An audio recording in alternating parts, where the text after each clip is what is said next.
on money trauma. So this is going to be a very fun video because I'll explain to you how you can actually look at what relationship you have to money without making it impossible to actually pinpoint the the limiting beliefs, the subconscious programmings, and you could reveal and bring everything up to light so you can shift this game around and open up to the abundance you deserve and want to experience and will experience in this life.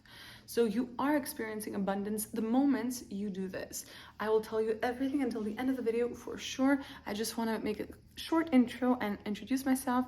My name is Maro and I'm the founder of Awakening Games, and I'm actually at the moment creating game shops, which those are my courses, and I will be posting them under every description box of every YouTube video I have here. So please don't hesitate to check the description boxes soon. I will be having more and more courses. Now, if you like this content and it resonates with you, please like, share, comment, subscribe, and reach out to me on social media. Your opinion matters. I would love to know how you feel and what is you're wanting more of and less of, and more courses or more content. Do let me know and find me on social media, and let's connect there too. So back to money trauma and how we can reverse this with an amazing hack that can just bring up from the subconscious to the conscious, reveal any money blocks that we have. And how do we do this? Well, it's easy. We actually name money and put a face on money. So if money was named, I don't know, Goldilocks, okay? Let's say it had a female name. It could have, any kind of name. Goldie. It could have been, boy, girl, or golden, right? Let's call money, give it a name and just change it from money to something else so that our mind doesn't associate with it. And then we ask ourselves this question: what kind of relationship do I have with Goldie? For example, do we feel safe in this relationship? Do we feel honored in the give and take? Do I hold resentment towards Goldie because I do so much and she is not here, never comes, or it, doesn't have to have a specific gender. Do we communicate with Goldie and do we see eye to eye? Like, am I feeling safe that Goldie cares about me, or do I feel like I overdo things, overcompensate, right? And Goldie doesn't care, doesn't ever come and visit. Do I believe that Goldie is hard to get? Is she, he, or it a good friend to hang around with? Or are they fair weather friend? You see? What other questions can I ask? Yeah, do I believe Goldie is stingy with me, not generous? Maybe she's generous with others, not with me. Look at those beliefs. Let them all come here. And the more we ask these questions and feel, these triggers in our body to actually, because if we're able to see the relationship we have with Goldie, money, that means we're also open to feeling what the triggers are with Goldie. If we're open to feeling the triggers, that means that we can actually shift this game around. If we have everything locked and suppressed and don't want to know anything about it, we cannot have access to shifting anything. But the more we're open to, getting triggered from the information, which means we're ready to get ourselves growing and, going into the fear and growing through it, which means we have decided that we want to have access to all of who we are in and out. So it's going to be uncomfortable, but it's going to be rewarding. So the more questions you ask yourself about your relationship to Goldie, for example, do I think of Goldie every day and I feel left out?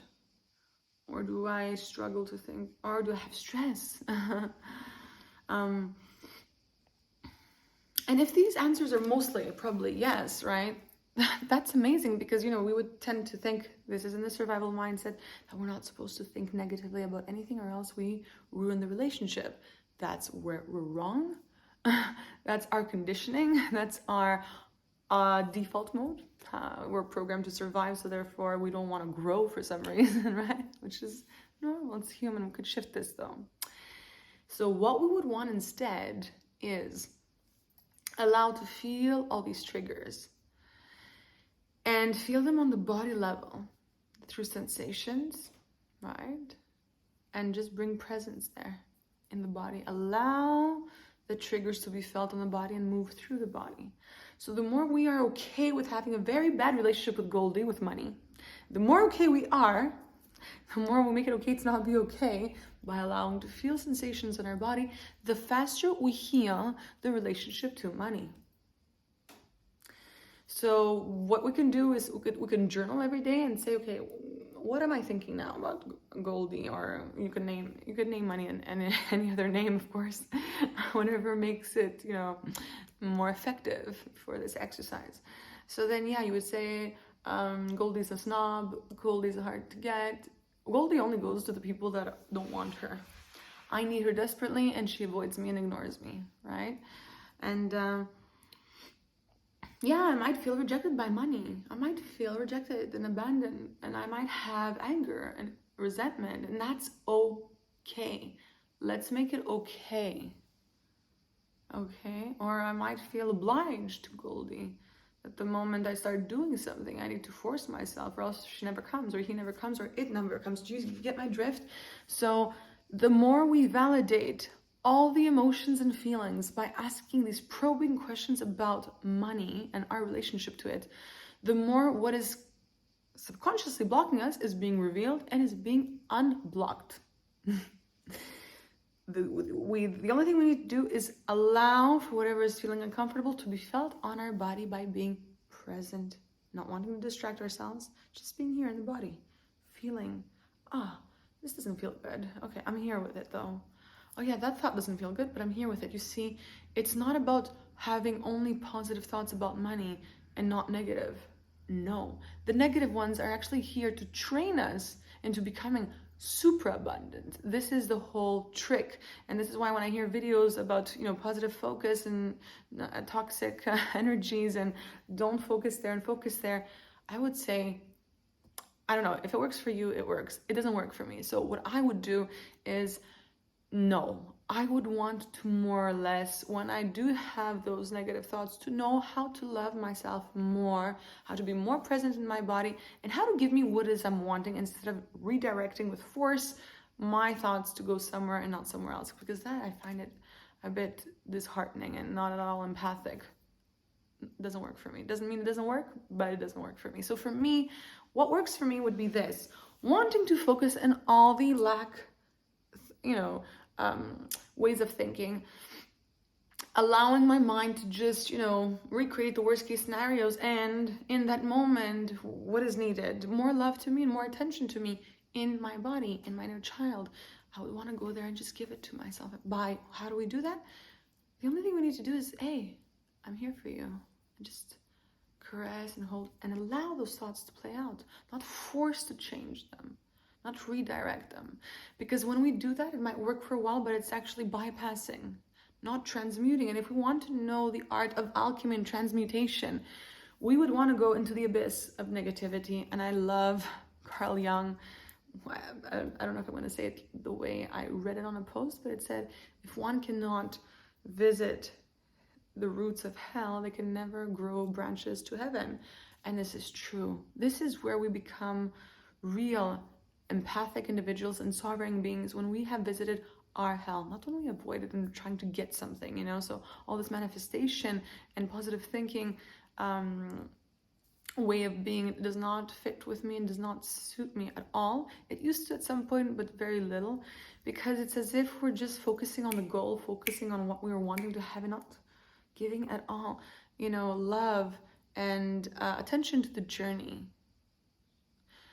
We're actually using ourselves as a means to an end. Like, I can provide me this, that, the other, that's why I'm important. And if I can't, nothing's important. That's why I don't like the manifestation, like, come on, think of this and have this.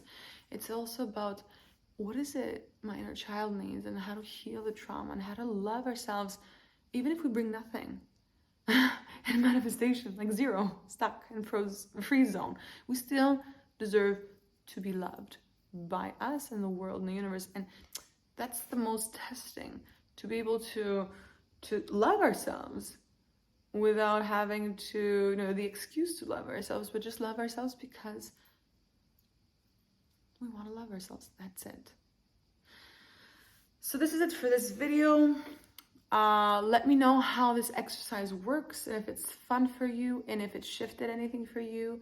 Let me know what else you would want to know, and what else you can shift for yourselves. It was a pleasure creating this video for you, and see you on the next one.